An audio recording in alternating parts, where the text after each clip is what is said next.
Olá!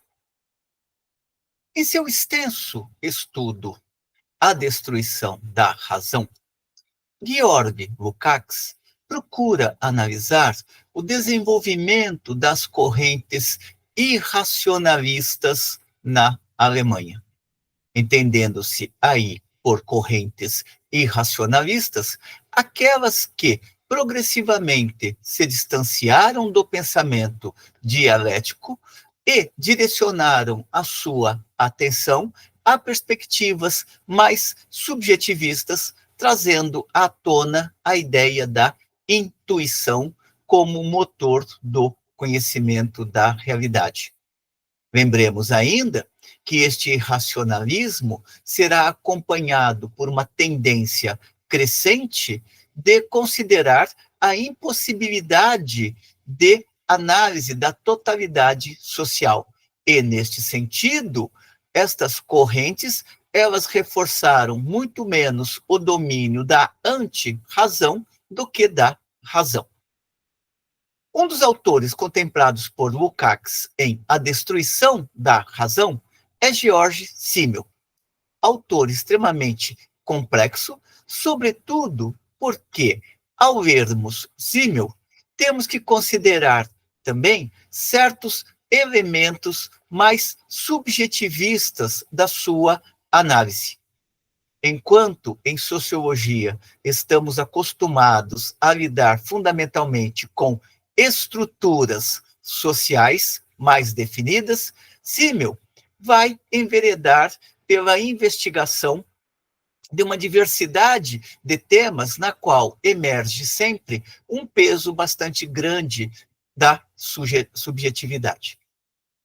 Na nossa sessão de hoje, vamos pegar apenas algumas considerações a respeito do pensamento de Georg Simmel, que está no livro História da Sociologia, escrito por Charles-Henri Coin e François Gressler.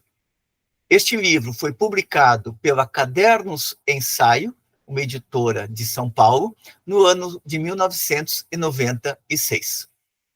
Neste livro, os dois autores guardam algumas considerações mais gerais a respeito do pensamento de Simmel, fundamentalmente nas páginas 84 a 86 do referido livro. Vamos ver como é, então, que eles resgatam algumas dimensões do pensamento de Georg Simmel, tendo já em consideração que isto não vai explicitar a riqueza e a complexidade do pensamento do referido autor. Observam inicialmente os autores que Simmel compõe a filosofia da vida, ou um daqueles autores que integra o leque da filosofia da vida no período pré-guerra, portanto, no período pré-Primeira Guerra Mundial. Observarão os autores. Simmel mostra-se preocupado com a infinidade de recursos materiais e espirituais de que dispõe o ser humano, os quais se apresentam em contrastes com a finitude de sua condição. Por outras palavras, enquanto as existências são finitas, a realidade ela prossegue para além dos indivíduos. Para ele, portanto, para Simmel, a semelhança e a diferença são, sob formas diversas, os grandes princípios de todo desenvolvimento interno e externo. Isto se expressa para Simmel no plano da história da civilização humana, como a história de suas lutas e de suas reconciliações. Lembremos que é importante no interior do pensamento de Simmel a ideia da socialização ou da associação. Portanto, por quais mecanismos as sociedades conseguem manter uma determinada coesão que permita a existência dos indivíduos coletivamente. Já do plano concernente às relações do indivíduo, observará Simmel, a diferenciação com relação aos outros constitui o motor que nos provoca e nos condiciona. Portanto, existe o indivíduo e existe aquela expressão que está para além do indivíduo, que é a sociedade. Como que ambos estabelecem conexões de tal modo que o indivíduo possa existir ao mesmo tempo que a sociedade. Para ele, há, portanto, um dualismo inseparável da natureza humana, que conduz o homem a perceber a cultura como uma coação insuportável para a vida, uma vez que as estruturas sociais são bem mais complexas do que qualquer indivíduo considerado isoladamente. Diante deste fato, que papel está reservado para a sociologia? A resposta de Simmel será a seguinte: a sociologia é a ciência que, observando a tragédia da cultura, assume como objetivo descrever, classificar, analisar e, enfim, explicar as formas da interação social, da sacralização ou da organização. E isso independentemente do conteúdo dessas formas. Dirá ainda Simmel: para ter um sentido definido, a sociologia deve buscar seus problemas não na matéria da vida social, mas em sua forma, uma vez que ela, a forma, confere seu caráter social a todos esses fatos de que se ocupam as ciências particulares. Por outras palavras, as formas que assumem os grupos de homens unidos para viverem ao lado um dos outros, ou um para os outros, é este o campo da sociologia.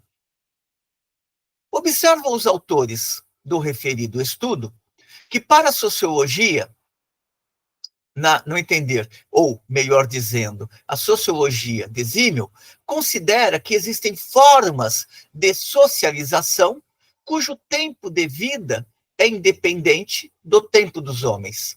Embora no mesmo movimento, essas formas sejam constantemente renovadas pelas ações recíprocas dos indivíduos, que, a todo instante, as reconstituem. Por outras palavras, cada individualidade é finita diante da cultura, que transcende sempre a dimensão de existência dos indivíduos isolados. Deixemos mais uma vez a fala ao próprio autor George Simmel. A sociedade, diz ele, é uma unidade sui generis, distinta de seus elementos individuais, uma vez que as energias que ela utiliza para se conservar nada têm em comum com o instinto de conservação dos indivíduos.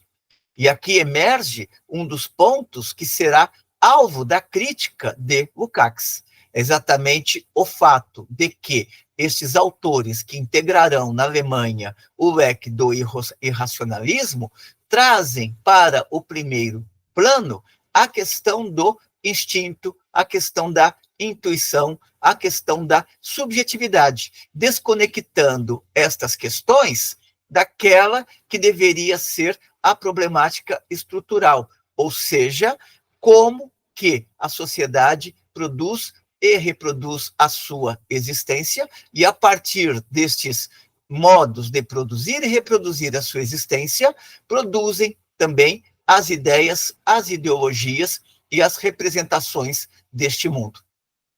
Observa-se aqui, neste resgate que os autores fazem de Simmel, que a problematização dos modos de produção não são o eixo do pensamento de Simmel, mas sim a relação indivíduo e sociedade, uma questão que depois será resgatada em Economia e Sociedade por Max Weber.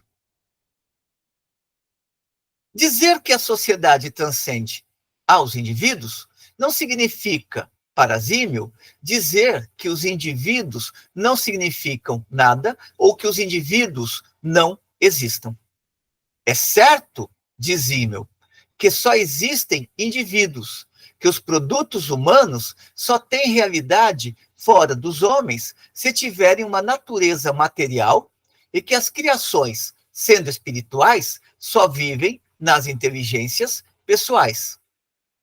Assim, para um conhecimento perfeito, observará Simmel, é preciso admitir que só existem indivíduos.